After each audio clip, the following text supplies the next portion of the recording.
Hello students. So let's start today with the balance sheet. Balance sheet is a statement. It is a statement showing financial position. It is a statement. It is a statement. It is not an account. It is a statement showing financial position of the firm on a particular day, basically on the end of the year. At the end of the year we prepare final account. That time we prepare balance sheet, right? So all the liabilities are recorded to its left hand side. Means when you will prepare balance sheet, see here down it is shown also that when you prepare balance sheet, on the left hand side you mention liabilities, right? So here on the left hand side, and on the right hand side we show assets. On the right hand side of the balance sheet statement, what is there? Assets, okay, are recorded. So the balance sheet is not an account, but it is a statement showing the financial position of the firms. So as on a given date, in the forms of how it shows this statement is shown with the help of in the form of assets and liabilities. It is shown. This statement is made. Now as per the Palmer defines balance sheet, he says defines balance sheet that the balance sheet is a statement, right? Already above we have discussed that ये क्या है? एक statement है. On a particular date पे, specified date पे जब हम show करते हैं one side of the traders property, एक साइड में हम ट्रेडर्स की जितनी भी प्रॉपर्टीज हैं उसके पोजीशंस है, मतलब उसका जिस पे अधिकार है, हाँ, उसके जो एसेट्स है, प्रॉपर्टी एंड पोजीशंस, मतलब उसकी जो उसने जो प्रॉपर्टीज एक्वायर करके रखी है उनको हम फर्म की प्रॉपर्टीज, यहाँ पे ट्रेडर मतलब फर्म मतलब बिजनेसमैन की प्रॉपर्टी को शो करते हैं, okay. And on the other side liabilities, और दूसरे साइड में लायबिलिटीज मेंशन की जाती है, वो दिखाई जाती है, ओके. अभी हम आएंगे इसकी परफॉर्मा पे. ऑलरेडी हमने trading account and final account का परफॉर्मा कर लिया है. अभी हम इस स्टेटमेंट का, बैलेंस शीट स्टेटमेंट का परफॉर्मा देखते हैं. तो यहाँ पे बैलेंस शीट के लिए जब आप हेडिंग लिखते हो तो बैलेंस शीट एज ऑन करके हम लिखते हैं, ठीक है. फिर यहाँ पे लेफ्ट हैंड साइड में liabilities. So let's start with the liabilities contents. क्या क्या है इसके अंडर में? लायबिलिटीज साइड में हम पार्टनर्स, ये पार्टनर्स की बैलेंस शीट है, इसीलिए सोल प्रोप्राइटर में खाली सिंगल पर्सन था तो आपने सिंगल पर्सन का कैपिटल अकाउंट दिखाया था, राइट. यहाँ पे पार्टनर्स है तो यहाँ पे जस्ट फॉर एग्जांपल दिया हुआ है कि ABC पार्टनर, तो तीनों पार्टनर का कैपिटल अकाउंट दिखाया, बैलेंसेस इधर दिखाया है. फिर बाद में पार्टनर्स करंट, तो पार्टनर्स करंट यूजुअली जो कैपिटल अकाउंट होता है वो क्रेडिट बैलेंस ही होता है, ये क्रेडिट बैलेंसेस है, तो यूजुअली ये क्रेडिट बैलेंस ही होता है कैपिटल अकाउंट.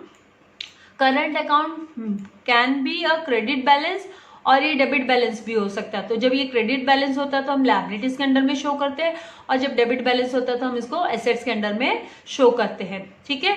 फिर नेक्स्ट हमारा आएगा जनरल रिजर्व्स. तो जनरली हम जो रिजर्व्स करके रखते हैं, एक पूंजी जमा करके रखते हैं, जैसे बैंक अकाउंट में कैसे पैसा हम जमा करते हैं, सेविंग करते हैं, वैसे ही यहाँ पे भी जनरल रिजर्व्स रखती है फर्म, तो वो भी क्या हुआ? लायबिलिटीज हुआ.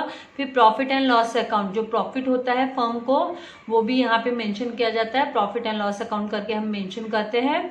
फिर बाद में या फिर उनको पार्टनर्स कैपिटल में डिस्ट्रीब्यूट करने के बाद में पार्टनर्स कैपिटल के कैपिटल में ऐड करके भी हम उसको दिखा देते हैं वो. फिर बाद में ये एक्स्ट्रा प्रॉफिट, यहाँ पे लोन और मॉर्गेज, मतलब आप कुछ गिरवी रखकर आपने लोन लिया है तो वो भी लायबिलिटीज के अंडर में आएगा. फिर बैंक लोन आपने लिया हुआ है, किसी बैंक से आपने लोन लिया है फर्म के लिए, ये सब फर्म के पर्पजेस के लिए है, तो फर्म के लिए आपने लोन लिया है तो वो भी लायबिलिटीज के अंडर में आएगा. देन लोन फ्रॉम पार्टनर्स, अगर किसी, अभी समझो यहाँ पे ABC 3 पार्टनर है, तो उसमें से पार्टनर B से है ना फर्म ने लोन लिया है, मतलब ये तीनों पार्टनर की पार्टनरशिप फर्म है ना, तो फर्म ने है ना लोन लिया है B से, तो फिर इसका लोन भी यहाँ पे दिखाई देगा लायबिलिटीज के अंडर में. Liabilities is nothing but what? Obligation to pay off money, बाद में पे करना पड़ेगा मनी, तो ये ऑब्लिगेशन हो गया एक तरीके से, ठीक है. उसके बाद में बिल्स पेबल, ये बिल्स पेबल कहाँ से आता है? ये सप्लायर, आपको सप्लायर को मतलब पैसा देना है, बाद में आपने एक डॉक्यूमेंट बनाया है, ठीक है, तो वो बिल्स पेबल करके हम लिखते हैं। फिर बाद में बैंक ओवरड्राफ्ट, बैंक से आपने जो ओवरड्राफ्ट की फैसिलिटी कब मिलती है हमको, ये आपके ओसी में भी है। ये करंट अकाउंट ओपन करते हैं तो बैंक से ओवरड्राफ्ट फैसिलिटी मिलती है, मतलब बिजनेसमैन को ही मिलती है ये ओवरड्राफ्ट की फैसिलिटी। और करंट अकाउंट पे कोई भी इंटरेस्ट नहीं रिसीव होता है। करंट अकाउंट आपने खोल के रखा है फर्म ने बैंक में, तो उसके बैलेंसेस के ऊपर कोई भी उसको इंटरेस्ट नहीं मिलता है। जैसे सेविंग अकाउंट में यूजुअली हमको इंटरेस्ट मिलता है ना, वैसे करंट अकाउंट में हमें इंटरेस्ट नहीं मिलता है। तो वो लोग इसके अपार्ट क्या करते हैं, ओवरड्राफ्ट की फैसिलिटी देते हैं। अभी यहाँ पे अगर इन शॉर्ट में आपको बताऊं तो ओवरड्राफ्ट की फैसिलिटी का मतलब ये होता है आपके नॉलेज के लिए कि है ना, अगर सपोज हमने फर्म ने, पर्टिकुलर फर्म ने पेमेंट किया, किसी पार्टी को पेमेंट किया, सप्लायर को अपने पेमेंट किया है, लेकिन उसके अकाउंट में सफिशिएंट बैलेंस नहीं है, तो बैंक उसका चेक स्टॉप नहीं करेगी। बैंक एक सर्टेन लिमिट तक उसको जो ओवरड्राफ्ट फैसिलिटी की ये बोलते हैं ना छूट देती है, वो उतना उनका क्लियर कर देगी अमाउंट, और बाद में है ना बैंक रिकवर कर लेगी पार्टनर्स से, ठीक है। तो इस तरीके से बैंक ओवरड्राफ्ट फैसिलिटी। और फिर सन्ड्री क्रेडिटर्स, ये सप्लायर्स के लिए हम लिखते कि हमने को सप्लायर्स ने है ना, हमने इसमें उधारी में, ओके, हमने उससे स्टॉक लिया है, गुड्स लिए हैं, तो हमको उसको फ्यूचर में पेमेंट करना है, तो ये नथिंग बट हमारी लायबिलिटीज हुई। We are obligated to pay, अगर आप बिजनेसमैन हो तो you are obligated to pay money to the creditors, okay. फिर बाद में इसमें ऐड और लेस होता है, अगर कोई एडजस्टमेंट हो तो वो डिपेंड करता है एडजस्टमेंट पे, हम एडजस्टमेंट्स आगे करेंगे तो उसमें हम और देखेंगे। फिर लेस प्रोविजन फॉर, यहाँ पे provision for discount on creditors अगर आपके ट्रायल बैलेंस में दिया है तो वो हम क्या करते हैं, वो भी हम यहाँ से माइनस करते हैं। फिर बाद में आउटस्टैंडिंग एक्सपेंसेस, कोई भी एक्सपेंसेस बाकी है, ड्यू है, मतलब अभी भी देना बाकी है, तो ऑब्वियसली आपको पेमेंट तो करना ही पड़ेगा। आपको अपनी फर्म की एक अच्छी इमेज रखनी है मार्केट में, राइट। तो जो एक्सपेंसेस है उसका पेमेंट तो आपको करना ही पड़ेगा। कोई भी आउटस्टैंडिंग बिल है, समझो इलेक्ट्रिसिटी बिल है या आपका आउटस्टैंडिंग कोई चार्जेस है, तो वो सारे के सारे एक्सपेंसेस है वो आप कहाँ पे, आउटस्टैंडिंग मतलब बाकी, देना बाकी है, आपको ने अभी तक दिया नहीं, एज अ फर्म आपने पेमेंट नहीं किया, तो वो पेमेंट आप करोगे, वो भी लायबिलिटीज के अंडर में आता है। फिर इनकम रिसीव्ड इन एडवांस, जो इनकम आपने एडवांस में रिसीव की है, आपने एडवांस में रिसीव कर ली, मतलब फ्यूचर में अब आपको मिलने के चांसेस नहीं है ना, अभी फ्यूचर में वो इनकम ले चुके ना आप एक बार पहले से ही, लेकिन वो करंट ईयर की नहीं है, तो फिर आप उसको, वो भी आपकी लायबिलिटीज हुई, तो आप उसको क्या करोगे, लायबिलिटीज के अंडर में इनकम रिसीव्ड इन एडवांस को शो करेगा। एडवांस में मिल गई है ना, वो करंट ईयर का नहीं है। हम बैलेंस शीट जब बनाते हैं तो हम करंट ईयर की बैलेंस शीट बनाते हैं, जो हमारा करंट ईयर कंप्लीट हो जाता है तो वो उसके बेसिस पे हम बनाते हैं। अगर कोई एडवांस का पेमेंट मिल गया है, राइट, तो वो फिर हम क्या करते हैं, इनकम हमको एडवांस में मिल गई तो हम उसको लायबिलिटीज के अंडर में शो करते हैं। उसी तरीके से अगर आपने पेमेंट किया है एडवांस पे, पेड इन एडवांस, तो वो फिर आपका एसेट हो गया, तो वो एसेट में दिखाई देता है क्योंकि आपने एडवांस में पे कर दिया, वो करंट ईयर रिलेटेड ट्रांजेक्शन नहीं है, ठीक है। फिर इसमें नेक्स्ट आएगा आपका प्रोविजन फॉर टैक्सेस, कि आपने ना टैक्सेस जो पे करना है, वो बाकी जो प्रोविजंस उसके लिए किए कि कितना आपका टैक्स जनरली आप कितना पे करोगे, कितना आपके हिस्से में आता है, तो वो भी इसके अंडर में आप शो करोगे लायबिलिटीज के अंडर में। तो इस तरीके से आपका लायबिलिटीज का कॉलम कंप्लीट हो जाता है। अभी हम आएंगे एसेट्स के अंडर में, ठीक है। तो एसेट्स में आपका गुडविल आपका एसेट है, तो गुडविल आप एसेट्स के अंडर में शो करोगे। Image which is calculated in terms of money, accounts में हम गुडविल को, इमेज को, रेपुटेशन को, बिजनेस की, उसको in terms of money calculate करते हैं, तो वो हमारे बिजनेस की एसेट हुई, राइट, एसेट हुई, तो उसको हम क्या करेंगे, एसेट्स के अंडर में लिखेंगे। फिर लैंड एंड बिल्डिंग, ये फिक्स्ड एसेट है। लैंड एंड बिल्डिंग क्या है, ये फिक्स्ड एसेट है। क्यों उसको फिक्स्ड बोला है, जमीन को उठा के दूसरी जगह नहीं ले जा सकते ना। सपोज आप कहीं रह रहे हो, आप मुंबई में रह रहे हो, तो मुंबई से उठा के आप लैंड केरला नहीं ले जा सकते, राइट। सो दिस वे आपका लैंड एंड बिल्डिंग आप या कश्मीर नहीं ले जा सकते या कहीं और कोई भी स्टेट में, ठीक है। उसमें से आपका डेप्रिसिएशन माइनस होगा। आपको पता है कि एसेट्स पे है ना डेप्रिसिएशन चार्ज करना पड़ता है, राइट। तो डेप्रिसिएशन की जब एंट्री आएगी तो हम डेप्रिसिएशन चार्ज करेंगे, तो वो लेस होगा, फिक्स्ड एसेट से लेस होगा। तो लेस करने के बाद में ये डेप्रिसिएशन का second effect profit and loss में जाता है, और यहाँ पे आउटर कॉलम में नेट अमाउंट हम दिखाते हैं। फिर बाद में नेक्स्ट है प्लांट एंड मशीनरी, ये भी फिक्स्ड एसेट्स होता है, इस पर भी डेप्रिसिएशन कैलकुलेट करेंगे। डेप्रिसिएशन का की एंट्री हम प्रॉफिट एंड लॉस में भी दिखाएंगे, राइट। फिर बाद में हम यहाँ पे भी इसके इनर कॉलम में एडजस्ट करके फिर शो करेंगे, तो सम्स करेंगे तो और आपको पता है चल ही जाने वाला है। फर्नीचर एंड फिक्सचर्स, ये भी आपका फिक्स्ड एसेट्स होता है, ठीक है, इसमें भी डेप्रिसिएशन चार्ज करना पड़ता है। फिर उसके बाद में इक्विपमेंट्स, ये भी आपका फिक्स एसेट्स हुआ। इक्विपमेंट्स है ना, कोई भी, अभी समझो हॉस्पिटल है तो हॉस्पिटल में कौन से इक्विपमेंट्स होते हैं, अगर कोई आईटी कंपनी है तो उसके कौन कौन से इक्विपमेंट्स होते हैं, राइट, तो बिजनेस को रन करने के लिए अपार्ट फ्रॉम फर्नीचर, तो ये भी आपका इस पर भी डेप्रिसिएशन चार्ज होता है। उसके बाद में आपके आते हैं डिलीवरी और मोटर वैन, ओके, तो डिलीवरी और मोटर वैन, ये तरीके से, ये डिलीवरी वैन हुई या मोटर वैन हुई, बिजनेस रिलेटेड, बिजनेस पर्पस के लिए है, तो ये भी फिक्स्ड एसेट्स है, तो इस पे भी डेप्रिसिएशन चार्ज होता है। इसकी डेप्रिसिएशन मतलब पता है ना, wear and tear amount, right, use किया है आपने तो उसकी अमाउंट घटती जाती है, या फिर कोई आउटडेटेड होते जाता है तो भी उसकी अमाउंट कम, उसकी जो मार्केट रेट है वो कम होती जाती है। फिर लीज होल्ड और फ्री होल्ड प्रीमाइसेस, ये लीज पे अगर कोई आपने कोई लैंड या कोई बिल्डिंग है ना, और मतलब 10 साल के 15 साल के लीज पे लिया है, तो वो भी आपकी एसेट्स होता है, उसमें से भी हम क्या डेप्रिसिएशन को माइनस करते हैं। फिर पेटेंट्स नथिंग बट, जैसे हम बोलते हैं ना, ये जैसे मैकडोनल्ड्स का एग्जांपल ले लो, तो उन्होंने पेटेंट्स एंड राइट्स वर्ड आपने सुना होगा, उन्होंने पेटेंट्स लेके रखा है, licence, it is like a licence, so उस पे भी डेप्रिसिएशन कैलकुलेट, बिकॉज 1 साल का नहीं, वो लॉन्ग टर्म के लिए होता है, 2-3 महीने का लाइसेंस ऐसे नहीं होता, राइट, सो ये भी एसेट्स के अंडर में आता है। फिर लूज टूल्स, ये लूज टूल्स, ये भी डेप्रिसिएशन, इस पे भी डेप्रिसिएशन चार्ज होते हैं, ये भी एसेट्स के अंडर में आता है। फिर आपका इन्वेस्टमेंट्स है, तो ये भी आपका एसेट्स है, राइट, तो इसके बाद में स्टोर्स एंड स्पेयर पार्ट्स, ये भी एसेट है। अभी स्टोर्स एंड स्पेयर पार्ट्स पे भी डेप्रिसिएशन चार्ज होता है, ये स्टोर्स में मतलब ऑफिस में जो स्पेयर पार्ट्स वगैरह पड़े हैं उसके ऊपर भी डेप्रिसिएशन चार्ज होता है। फिर उसके बाद में डेप्रिसिएशन चार्ज होने के बाद हम माइनस करते हैं, फिर आउटर कॉलम में और डेप्रिसिएशन दिखाते हैं प्रॉफिट एंड लॉस अकाउंट में।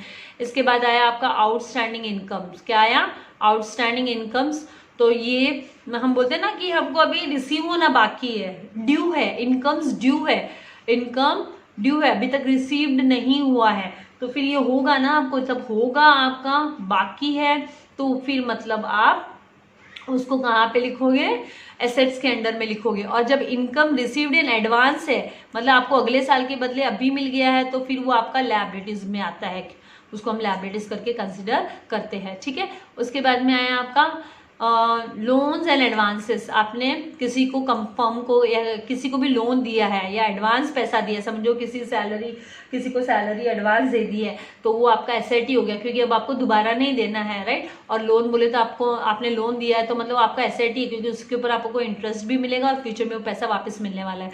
नाउ क्लोजिंग स्टॉक, ये आपका एडजस्टमेंट होता है, ये भी, राइट, ये क्लोजिंग स्टॉक आपका ट्रेडिंग अकाउंट में भी क्रेडिट साइड में शो होता है, और यहाँ पे बैलेंस शीट में आपका एसेट्स के अंडर में आता है, ठीक है। At the end of the year जो स्टॉक कैलकुलेट करते हैं वो क्लोजिंग स्टॉक होता है। फिर आपका सन्ड्री डेटर्स में आपका क्या है, आपको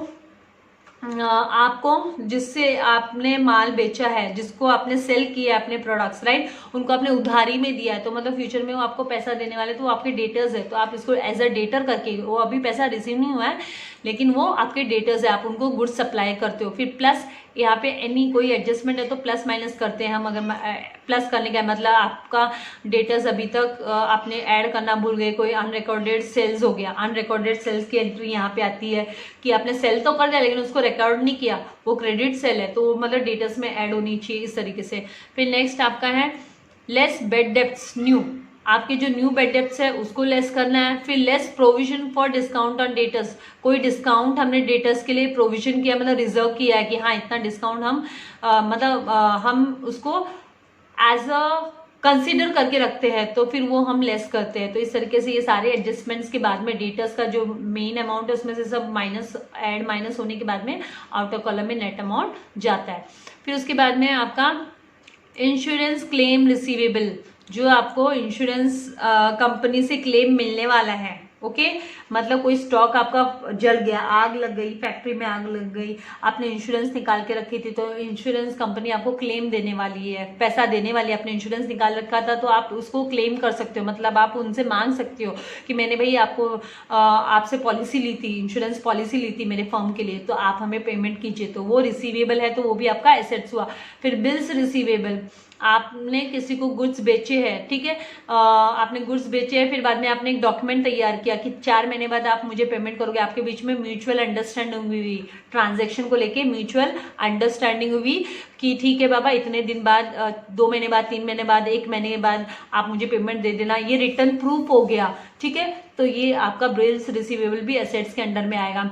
फिर आपका कैश इन हैंड, रोकड़ा, जो आपके हाथ में रोकड़ा, मतलब कैश इन हैंड मतलब हाथ में वैसे नहीं, मतलब आपके गुल्लक में डेली यूज के लिए जो कैश रहता है आपके पास बिजनेस में, उसको कैश इन हैंड बोला जाता है। छोटे मोटे काम के लिए डेली चाहिए होता है ना, बार बार बैंक में नहीं भाग सकते। फिर कैश एट बैंक, मतलब आपके बैंक अकाउंट में कितना पैसा है वो भी एसेट्स में आता है। फिर आपका अगर पार्टनर्स करंट अकाउंट का, आपका पार्टनर्स करंट अकाउंट का डेबिट बैलेंस होता है, डेबिट यहाँ पे मिस प्रिंट है, डेबिट बैलेंस होता है, वो कहाँ पे आता है आपका एसेट्स के अंडर में। यहाँ पे सारे डेबिट वाले ही, डेबिट साइड वाले ही सारी चीजें हैं, तो ये यहाँ पे आपका डेबिट बैलेंस, इधर डेबिट बैलेंस आना चाहिए, क्रेडिट नहीं। यहाँ पे पीडीएफ में तो अभी मिस्टेक है, मुझे टेक्स्ट बुक का पता नहीं है, अभी मैंने तो सामने पीडीएफ खोल के ही आज आपको ये फटाफट कवर अप करने देख ली, बिकॉज थियरी काफी लेंदी हो रहा है, फिर बहुत मुश्किल हो जाएगा पोर्शन कवर अप कर पाना। अभी यहाँ पे नोट्स, मतलब आपको पॉइंट्स टू रिमेंबर दिया है कि every item in the trial balance must be shown by shown only 1 time. अभी ये रूल है कि जो ट्रायल बैलेंस में कोई भी, अगर हिडन एडजस्टमेंट की बात नहीं करते, हिडन एडजस्टमेंट हम मतलब वो हिडन में बताऊंगी आपको एग्जैक्टली क्या है, लेकिन बाकी सारे जो भी आइटम्स होती है ट्रायल बैलेंस में, वो हम कहाँ पे शो करते हैं, जहां जहां उनका डेबिट का आइटम होता है तो डेबिट साइड में होता है, या तो प्रॉफिट एंड लॉस अकाउंट के डेबिट में, या ट्रेडिंग अकाउंट के डेबिट में, या बैलेंस शीट के एसेट साइड में होता है, ठीक है। तो उसका 1 एडजस्टमेंट ही होता है। अगर आपका कोई साइलेंट या हिडन एडजस्टमेंट है जो आपको ट्रायल बैलेंस में ब्रैकेट के अंदर एक्स्ट्रा उसमें दिया कि 10 मंथ्स रेंट, तो मतलब 2 महीने का रेंट अभी भी पेमेंट करना बाकी या लेना बाकी, तो इस तरीके से उनको हिडन एडजस्टमेंट, जब भी मैं आपको एडजस्टमेंट्स के इफेक्ट बताऊंगी और हिडन किसको बोलते हैं, कौन से साइलेंट हिडन एडजस्टमेंट्स होते हैं, तभी आपको और अच्छे से समझ में आ जाएगा। भाई नेक्स्ट पॉइंट है आपका कि एवरी एडजस्टमेंट, हर एक एडजस्टमेंट के 2 इफेक्ट होते हैं फाइनल अकाउंट में, एक डेबिट साइड में जाएगा तो दूसरा क्रेडिट में जाएगा, ये इसका रूल ही होता है, दोनों एक साइड नहीं जा सकते, उसकी जनरल एंट्री बनती है, वो मैं आपको बताऊंगी कैसे जनरल एंट्री, हम उसके मतलब कैसे 2 इफेक्ट्स जाएंगे उसके, ठीक है। फिर बाद में ऑलरेडी हम लोग ने यहाँ पे दिया है आपको थर्ड इन्फॉर्मेशन, ऑलरेडी हम लोग ने final account of proprietary concern तो हम पढ़ चुके हैं 11th स्टैंडर्ड में। Most of the theory part का एक्सप्लेनेशन, जनरल एंट्री और उसके इफेक्ट्स, जनरल एंट्री वो सब सेम ही है, कोई उसमें डिफरेंस नहीं है, ये तो बात मैं पहले भी कर चुकी हूँ आपसे। फिर to avoid the repetition of common explanation is not given in the, इसलिए डबल एक्सप्लेनेशन नहीं हो, रिपीटेशन नहीं हो। फिर भी मैंने है ना मेरे लेक्चर्स में मैं बीच बीच में बोलते ही गई हूँ कि कौन सी चीजें क्या क्या आपको 11th में भी थी, but explanation of general entries of new adjustments are given for the common references, teachers and students के रेफरेंस। ओके 11th स्टैंडर्ड की बुक आप रेफर कर सकते हो। आपको भी पता है 11th एंड 12th में आप अकाउंट्स फर्स्ट टाइम, वैसे तो इन जनरल डेली लाइफ की बात अलग है, बाकी आप अकाउंट्स है ना फर्स्ट टाइम है ना 11th में पढ़े हो और सेकंड आप अभी 12th में पढ़े हो, तो 11th एंड 12th स्टैंडर्ड आपके लिए एक तरीके से बेसिक से कंप्लीटली बेसिक अकाउंटिंग रूल्स आप सीख रहे हो, तो फिर आपको 11th की बुक भी रेफर करनी है इसके लिए। बीच बीच में अगर आपको कोई डाउट है, और अगर डाउट है आपको चाहिए कि 11th का मैं अभी बीच में आपको जब 12th पढ़ा रही हूँ, क्योंकि मैंने 11th के अभी तक वीडियोस रिकॉर्ड नहीं किए, अपलोड भी नहीं किए। अगर आपको ऐसा लगता है कि हाँ ये कॉन्सेप्ट मेरा क्लियर नहीं है, तो आप मुझे कमेंट बॉक्स में जाके टेक्स्ट कर सकते हो, मैं आपको उसका एक्सप्लेनेशन स्पेशली वीडियोज में बना के दे दूंगी। जब मेरे पास 5-10 डाउट हो जाएंगे, 5 to 10 डाउट्स हो जाएंगे, तो एक डाउट सेशन का वीडियो बना के मैं आप लोगों के लिए अपलोड कर दूंगी। यहाँ पे अभी फर्स्ट टॉपिक इन द, हाँ ये हमारी पार्टनरशिप, ये को रिलेटेड है फाइनल अकाउंट। ओके ओके, तो यहाँ से अब हमारा क्या है कि मैंने यहाँ तक आप लोगों को balance sheet, trading account, final account में क्या क्या कवर अप कर दिया, ट्रेडिंग अकाउंट का proforma, profit and loss account का परफॉर्मा एंड बैलेंस शीट का परफॉर्मा मैंने कवर अप कर दिया है। नेक्स्ट सेशन में अब मैं आपको एडजस्टमेंट्स 1 by 1 एक्सप्लेन करूंगी। Thank you for watching my video my dear students. ज़्यादा से ज़्यादा लोगों को फॉरवर्ड कीजिए लिंक, सब्सक्राइब करने बोलिए, बेल आइकॉन बटन पर प्रेस कीजिए ताकि आपको लेटेस्ट वीडियो के नोटिफिकेशन मिलते रहे। Thank you for watching my video. God bless you all my dear students. Thank you.